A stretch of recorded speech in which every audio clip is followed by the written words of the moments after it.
Здравейте, аз съм Диди и ви представям една от рецептите на поредицата Taste of Veg на Syngenta.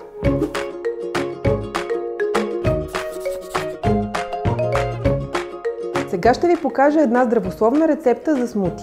За нея са ви необходими около 100 грама спанак, половин кофичка кисело мляко, един банан, половин киви, половин краставица и малко мед.